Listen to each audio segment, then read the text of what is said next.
আসসালামু আলাইকুম বন্ধুরা, আজকের ভিডিওতে আমি আপনাদেরকে দেখাবো হলো বড় রাজহাঁস পরিষ্কার ও কাটার সবচেয়ে সহজ পদ্ধতি।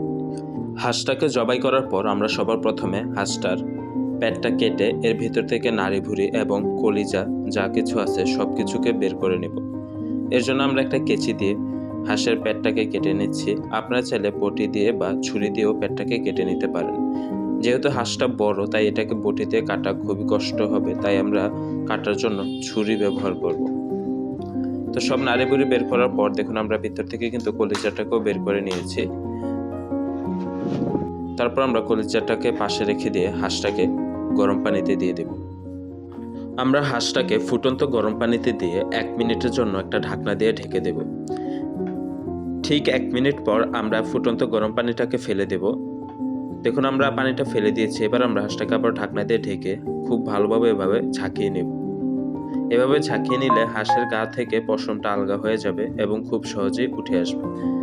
তো এইভাবে গরম পানিতে দিয়ে ঝাঁকিয়ে নেওয়ার ফলে কিন্তু হাঁসের পালকগুলো একেবারে আলগা হয়ে গেছে। তারপর আপনারা চাইলে এভাবে খুব সহজেই হাঁসের পালকগুলোকে আলাদা করে নিতে পারেন।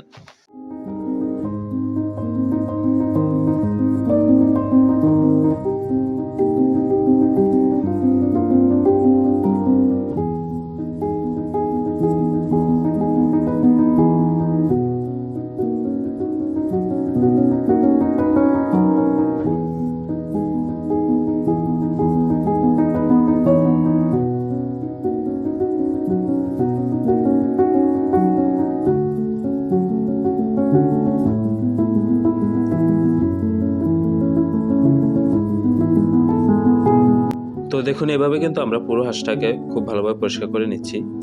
হাঁসের গলায় বা হাতায় এরকম অনেক ছোট ছোট পশম থাকে, তো ওই জায়গাটাকে আমরা ফেলে দিচ্ছি। এটা কিন্তু পরিষ্কার করতে গেলে অনেকটা সময় নষ্ট হয়, তাই আপনারাও চেষ্টা করবেন এটা ফেলে দেওয়ার জন্য। তো হাঁসটা পুরোপুরি পরিষ্কার করার পর আমরা ছোট ছোট পশমগুলোকে চুলার উপরে দিয়ে পুড়িয়ে নেব। পুরানোর পর আমরা হাঁসটাকে পানিতে ধুয়ে নেব। তারপর দেখুন আমরা একটা ছুরি ব্যবহার করছি কাটার জন্য। হাঁসটা যেহেতু খুবই বড় এবং ভারী, তাই বটি দিয়ে কাটা খুবই কষ্ট হবে, তাই আমরা ছুরি ব্যবহার করছি। তো আমরা যেভাবে দেখাচ্ছি সেভাবে যদি আপনারা হাঁসটাকে কাটেন তাহলে খুবই সহজে কাটতে পারবেন। তো আমরা সবার প্রথমে ছুরি দিয়ে হাঁসটাকে ছোট ছোট অনেকগুলো টুকরায় কেটে নেব। এর জন্য আমরা হাঁসটার হাড়ের জোড়াগুলোকে লক্ষ্য করব এবং সেখান বরাবর কেটে নেব। তো দেখুন আমরা ছোট্ট একটা ছুরির সাহায্যে খুব সহজে হাঁসের 2টা পাকে প্রথমে আলাদা করে নিলাম। তারপর আমরা একই রকমভাবে হাঁসের 2টা হাতকেও আলাদা করে নেব। এভাবে ছোট ছোট অংশ করে আলাদা করে নিলে হাঁসটা পাতলা হয়ে যাবে এবং পরবর্তীতে আপনাদের জন্য কাটতে সুবিধা হবে। তো দেখুন আমরা হাড়ের জোড়ার মধ্য দিয়ে ছুরিটা চালিয়ে দিলাম এবং খুব সহজে কিন্তু হাঁসের হাত 2টা আলাদা হয়ে গেল। এভাবে চাইলে আপনারাও খুব সহজেই হাঁসটাকে ছোট ছোট টুকরো করে নিতে পারেন। এবার আমরা গলাটা ধরে টান দেব, তাহলে হাঁসটা মাঝখান বরাবর 2 ভাগ হয়ে যাবে এবং তারপর আপনারা চাইলে সহজেই ছোট ছোট এইভাবে বটি দিয়ে টুকরো করে নিতে পারেন।